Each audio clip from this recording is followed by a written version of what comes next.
You are incorrect. I was banned from Twitch based on politics alone. I was recording Call of Duty Modern Warfare 2 on PC with me with a greater than 80% win rate. My account was shut down after 2 months, and I was banned permanently. I was not logged back on the platform. This is back in 2016. I didn't go back. I went over and played on the console. I believe it was Call of Duty Modern Warfare 3 or something like that. I'm not 100% certain what it was. It was on console. It was a PlayStation. It wasn't my system. I recorded it. It was under somebody else's pseudonym. I recorded it and I uploaded it to a different account on Twitch, and I was also banned and deleted. My videos were deleted.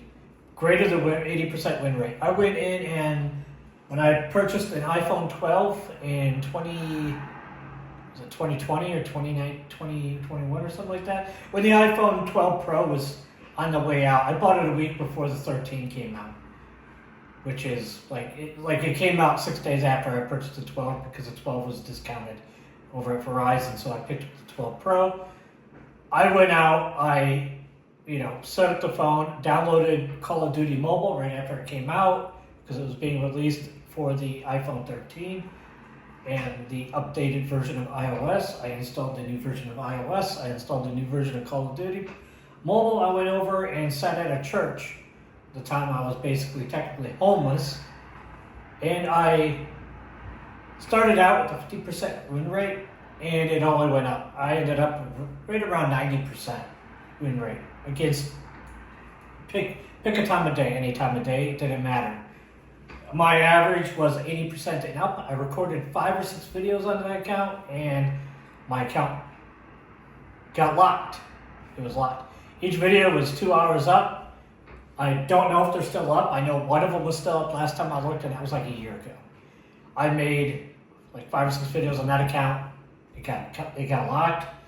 I had my phone number changed because I was getting harassed on that phone number by Antifa terrorists, basically. So I went over and started a new account. Started out at like 70 and 80% win rate against non-pros in Call of Duty Mobile. I had a 100 millisecond plus ping. My stream was so bad when I was streaming on Twitch that the enemy, whenever they would show up, would be, he'd see him running in place here, and then it would glitch to him over there, to over there, and I was still getting an 80+% win rate.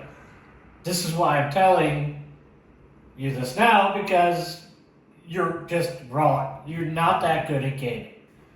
If I'm competing with non-pros and I'm winning like that, and my connection's absolutely atrocious, then it's not me, it's you. I was not getting banned because I was no good at gaming for streaming on games. Clearly, because I had a plus 50% win rate on World of Warships. I was a tier 9 and tier 10 player in World of Warships. I had an excellent win rate there. I had an excellent win rate in Battlefield, not as good as Call of Duty, but Call of Duty is closer to being easy. Battlefield's not so easy. I was doing better than Sniper Wolf, the guy that played for Sniper Wolf. I don't remember his name. I'm not trying to be offensive to him, but he outranked me. He was multiple levels up because he could sit there and play all day. I had to go to school. I was a physics student, an economics student, and engineering student. I had 3 majors at one time. So when I was playing against people, because the way Battlefield works is you get ranked. It's ranked play. Ranked play doesn't go by your actual rank. It goes by how successful how good your gameplay is. So you get uprated when you're a good player. So if you're, say, a level, it starts at like level 25, I believe now, where if you're at level 24 or 25, you start playing against people at the rank that you're played against. So I was playing back when the cap was 50, at rank 20, because it used to start at 15. At rank 20, I was playing against nothing but level 50s because my win rate was up in the level 50 area, not down at the level 15 and 20 area. So I have never played against people in the same rank as me on Battlefield. So it's a little different than Call of Duty. I couldn't tell you what the new Battlefield's like. I haven't touched Battlefield since, I think, Battlefield 4. I saw Battlefield 5 and I liked it, but I never got to play it because, again, I was homeless for a while. Because Antifa has been around a long time and they terrorized the hell out of me for no reason. Excuse my language.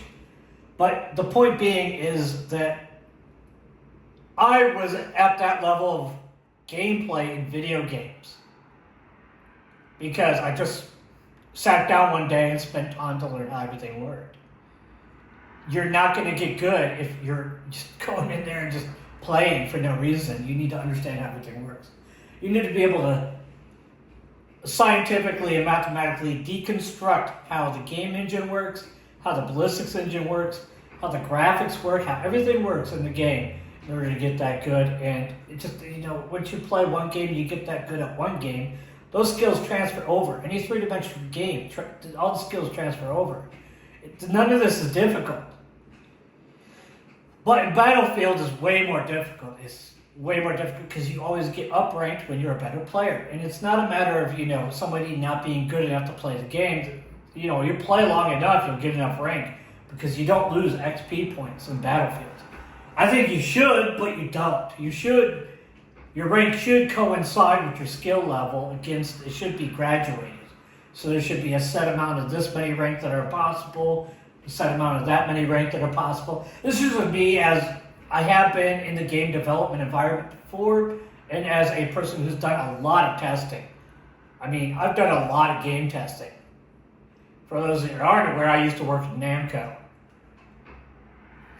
But I've done a lot of game testing. I've done a lot of work. I used to work with, CUDA. I've done all kinds of end-run testing. I used to be a tester, but we don't have these kind of luxuries when you work for a company. Your ability to contract out and work independently is kind of restricted because the NDAs you sign restrict the amount of things you can do. So I've been a pro gamer, but not in video games. I've been a pro gamer in a different arena, primarily miniatures. But the idea that you're going to go through and do, the kind of stuff that we were doing like 10, 15 years ago, today is probably not going to happen because the cost is too high and you have to deal with the fact that some of these companies will not allow you to because political reasons. They only want to promote this kind of person. They only want to promote that kind of thing.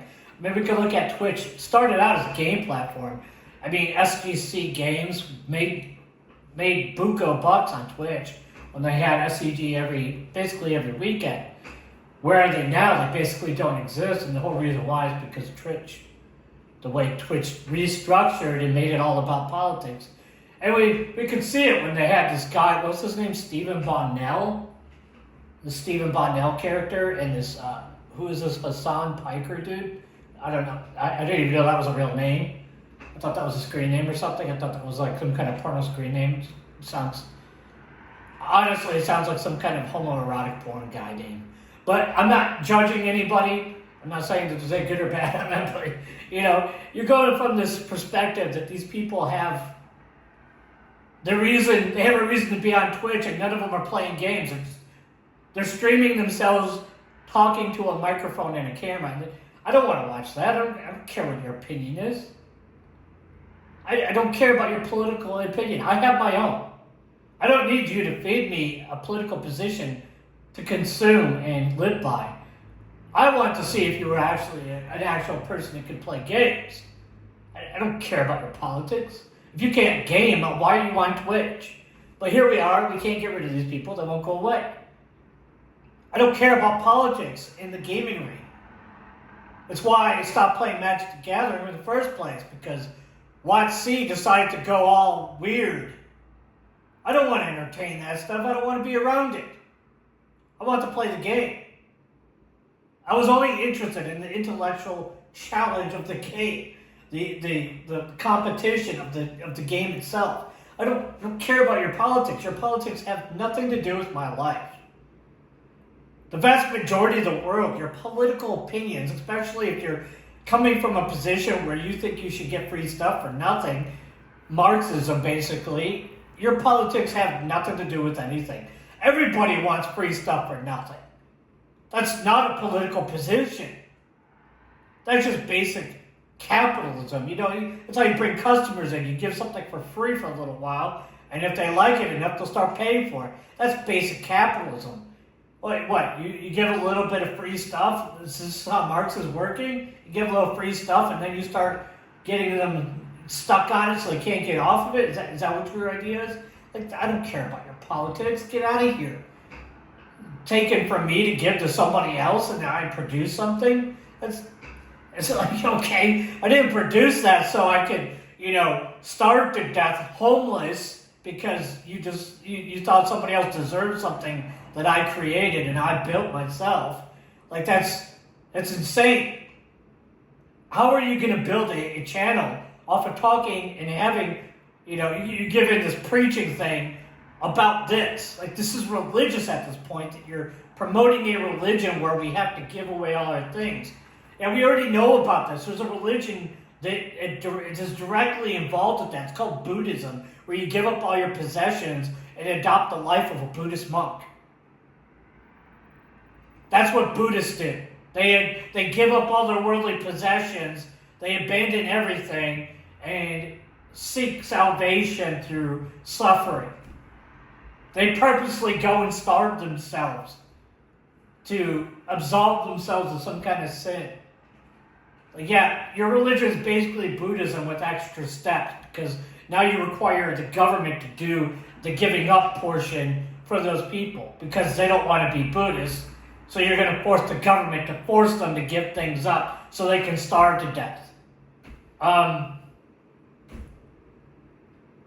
That's insane. And then these people are given more of a platform, and then Twitch decides to start paying these people as if they were Twitch content creators, and their entirety of their content is give up everything you own and give it to me so you can starve to death, and I can live wealthy off of promoting people giving everything up so I don't starve to death. Like, okay, man. What game do you play, man? None? You don't play a single game. Twitch is meant for people who are playing games to stream their game content, how good they are playing.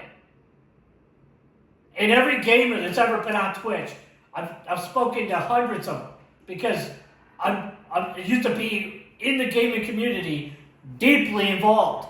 I've spoken to hundreds of them. None of them want to hear this. None of them want to deal with this. And if you're a casual gamer, then so what? Okay? Nobody wants to hear this political nonsense. We want to see gameplay. We don't care how you feel about Taylor Swift's latest thing or this other person's latest thing. We want to see you actually do it well in the game. And then you complain that your gaming videos don't do well, so you have to create political content. We know why your gaming videos don't do well.